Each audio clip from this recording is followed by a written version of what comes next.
I understand that currently the public have access to this. What I do ask is that you don't go beyond the point where it does say, you know, authorised police vehicles only. Just That's because for vehicles. you've got, I understand that, but you being beyond that point, you don't have a reason to be there. There is no public access there. Well, yeah, there is public access there. That's only for vehicles not going past that point. No, I get if that, you don't but want pedestrians, I can go right the way up to the actual gate, exactly where I was. But there's... Okay, no, the gate is open and it's publicly accessible. We are asking you that you're causing concerns, so I'm just asking you. Yeah, but causing concerns and what the law is are two different things. Okay, but it can also constitute as antisocial behaviour. So although you may not be committing a criminal offence, how is it antisocial behaviour? Because you're causing a nuisance. Hey everyone, welcome back to the channel where we break down police overreach and spotlight citizens who know how to stand their ground. If you're new here, make sure to subscribe so you don't miss the next breakdown. What begins as a simple filming session outside a police station quickly escalates into terrorism allegations, demands for personal information, and a tense dispute over public access. But the auditor stays calm, holds firm, and dismantles the pressure with confidence, composure, and legal knowledge. Let's get straight into it. This one escalates quickly. So, yep. So, what we got here? Okay. Sir, Here we got. police officers, I asked you for your details. And I told you I don't have to give those. And I told you I don't have to give you those. Right. How are you? What's going on? Well, first of all, could you identify yourself for me first, please? Yeah, my shoulder number 3220. No worries. And could you identify yourself for me? Thank you very much. Thank you. 1848 SW. Thank you very much. What's up? What's going on today? Nothing going on. Okay, but you're just filming us. Yes. What's the reason for filming us? For public interest. What public interest? Exactly what it says. It's for public interest. You're a public service that the public pay for. Yeah. Okay. And it's a public building, and I'm looking at the upkeep and how you guys actually look after it. Okay. Is there any concerns that you have? Is there any concerns? I've got no concerns. Okay, apart from this lady here, okay? Because you're currently standing within the premises of the police station. Yeah, which is publicly accessible. Okay, are you... What? How long do you intend to be here for? I could be here 5 minutes, I could be here 10 minutes, I don't know. Okay, I'm just having a conversation with you. And I'm only answering you. I'm only answering you. So let's verify that. Concern. We've obviously come because we couldn't establish whether you were actually through our gates. Can I just ask you one thing? So when I saw you were standing by the gate, you had your hands through the gate. No, my hands were not through the gate, so let's clarify that. You were filming the back of the police station in detail. Why did you do that? Well, I'm well within my rights to do so. Okay? I've broken no laws, I've committed no crime. Okay? And I don't have to explain anything to you. I explained to you. I do not. Look, do me a favour, okay? Real officers are here now. Real officers, no, real officers are here now. I would still speak to them. Good morning. How are you? I'm good, thank you. Good. Yourself? I'm not too bad. I'm not too bad. So. Do you want to report anything today?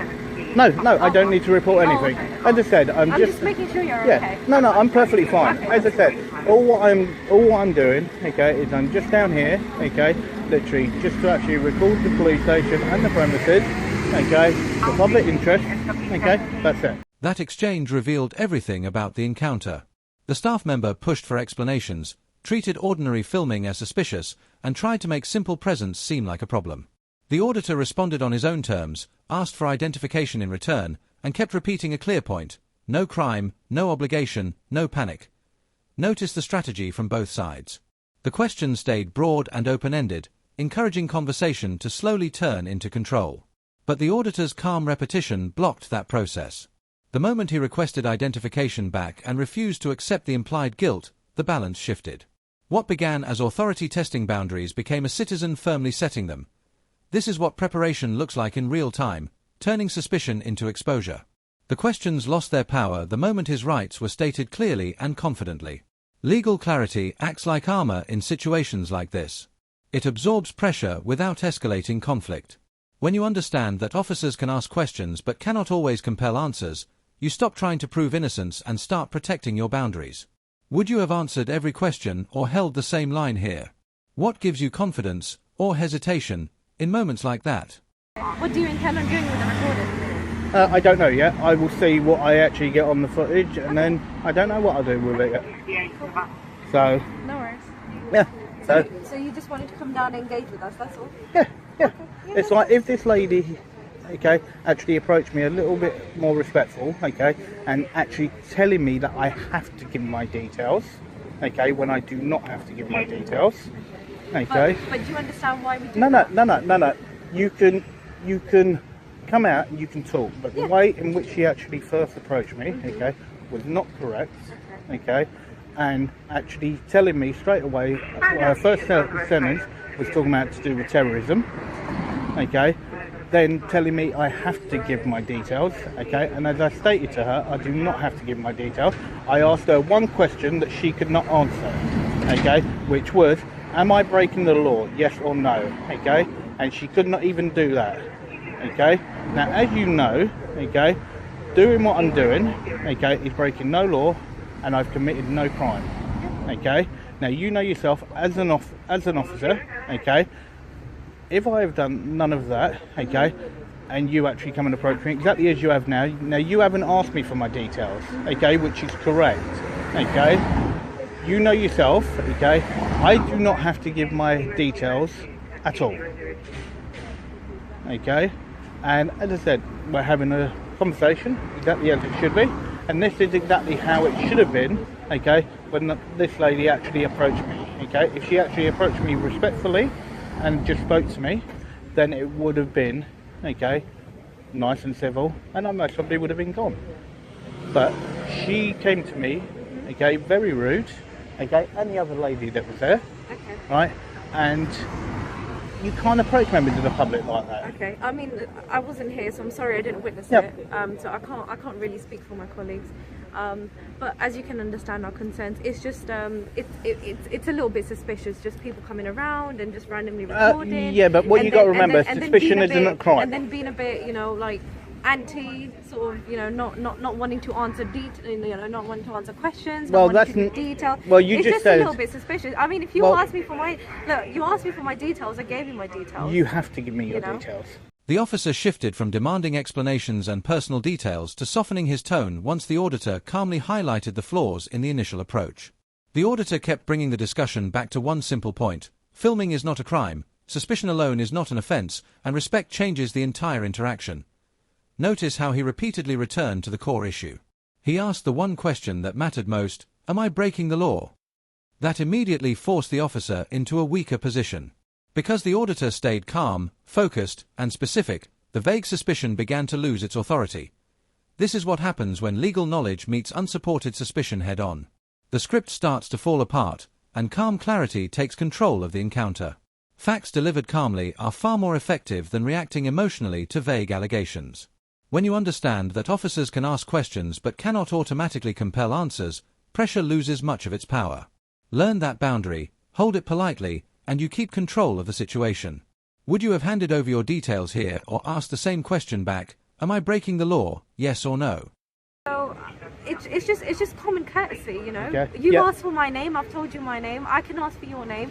If you don't want to give it, fair enough. But Yep. that's how we have a Yep, conversation. don't but we? but it is in your policy to give details. I understand. No, Okay. but I'm just saying, out of respect, I asked for your Yep. name. You can ask for my name. Yep.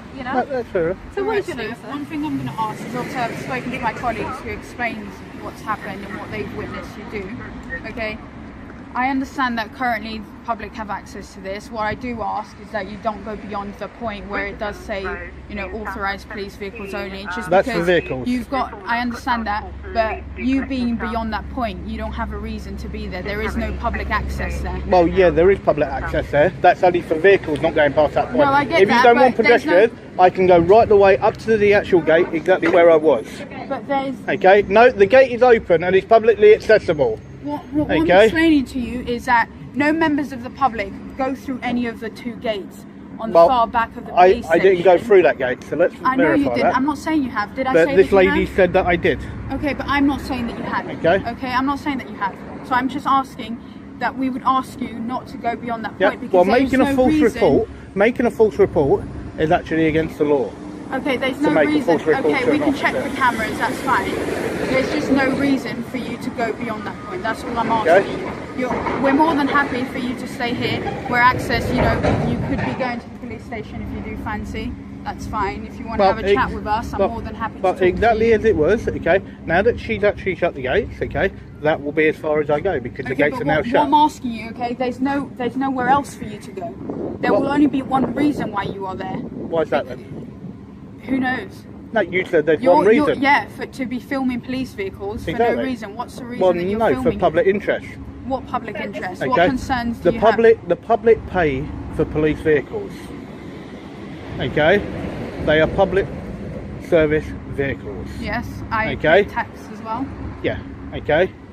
Things shifted dramatically once the discussion moved from suspicion to boundaries.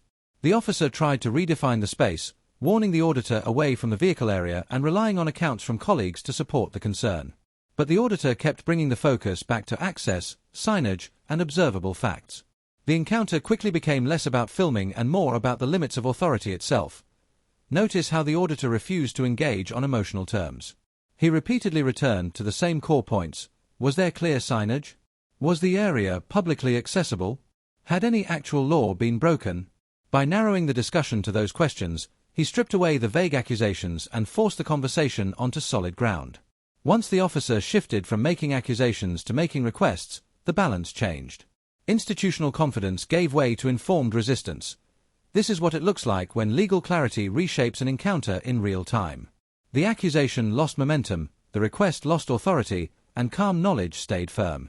When you understand the difference between a request and a lawful order, pressure becomes much less effective. Hold your boundaries politely, stay composed, and protect yourself without escalating the situation. Would you have stepped back when asked or held the same position based on public access and signage? Share your thoughts below. I am entitled to film whatever I can see. Okay, we are asking you that you're causing concerns, so I'm just asking you. Yeah, but not to go beyond causing the gates. concerns and what the law is I'm are two different things. Okay, but it can also constitute as antisocial behaviour. So although you may not be committing a criminal offence, how is it antisocial behaviour? Because you're causing a nuisance. To who? To us. Okay, right. What you got to remember, okay, as an actual serving officer or a serving actual member of police staff, okay, you cannot be offended, okay, in the course of your line of duty.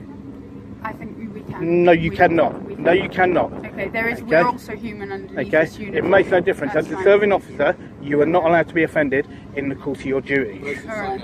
Okay. Where does it say that? Okay, it says it number 1 in your code of practice. Okay. Number 2. Okay, there was a number of court cases. Okay, where an actual judge actually ruled. Okay, that no serving English or Welsh police officer or police staff can actually be offended in their line of duty whilst on duty. Okay. No, it does not. Okay. No, it does not. Okay. What are you trying to achieve? I'm not trying to achieve anything. This is. Hello, sir. Good morning, sir. How are you? My name's PC King. I'm attached to Mitcham Police Station. Nice to meet you, PC King. Your YouTuber, is it prod or not to prod, I believe? You do audits of police stations, is that correct? You turn up, start filming. Correct. Is that your channel? Prod to prod or not to prod? It may be. Okay. Have you got everything you need to film today? You've been here before as well, haven't you, I believe? To this police station? A long while ago. A long while ago. So have you got everything you need to film today from a public place? Obviously, once you pass those gates, that's no longer a public place. But obviously, you're free to film everything you like from public police station. You can do that as much as you want, the front, the back, the sides, but you can't go in. I can't enter a restricted area. An unrestricted area. So that gate there, once you pass that, becomes a restricted area. It does now that the gates are shut. It does now that the gates are shut. When they're actually open, I can go right the way to the barrier. There's no access Okay. to the public. No, it says authorised vehicle. I am not a vehicle. If you do not want pedestrians in there, it has to be correctly signed. Right, have you got everything you need to film today? We'll leave you to it then. No worries. Okay, have a good day. And you? No problem. If you want to book an appointment for a full tour, please, let us know. No, thank you very much for the offer. No worries. Take care. That moment was a clear example of accountability in action. After all the tension and back and forth, a second officer stepped in, cut through the confusion, and acknowledged the central point: filming from a public space was lawful. The auditor stayed firm on the issues of access and signage, and the encounter shifted from suspicion to a straightforward discussion about boundaries. Notice how the dynamic changed once the second officer moved away from vague suspicion and focused on practical facts. Instead of leaning on assumptions, he asked direct questions, acknowledged the legality of filming, and clarified where restricted access actually began. That completely changed the tone of the interaction. Once authority sounded measured and reasonable, the auditor's calm persistence appeared even more effective. This is how these encounters can shift when clarity replaces pressure. The message became simple: film freely in public areas, but respect clearly restricted spaces. Knowledge cuts through confusion and weakens intimidation. When you understand the difference between public access and restricted access, vague warnings lose their impact. Stay calm, know the boundary, and require authority to explain itself clearly and lawfully. Would you have trusted the initial accusation or the later clarification? Which officer sounded more credible to you, and why? Share your thoughts below, and if this breakdown gave you a new perspective, don't forget to like, comment, and subscribe for more detailed analysis.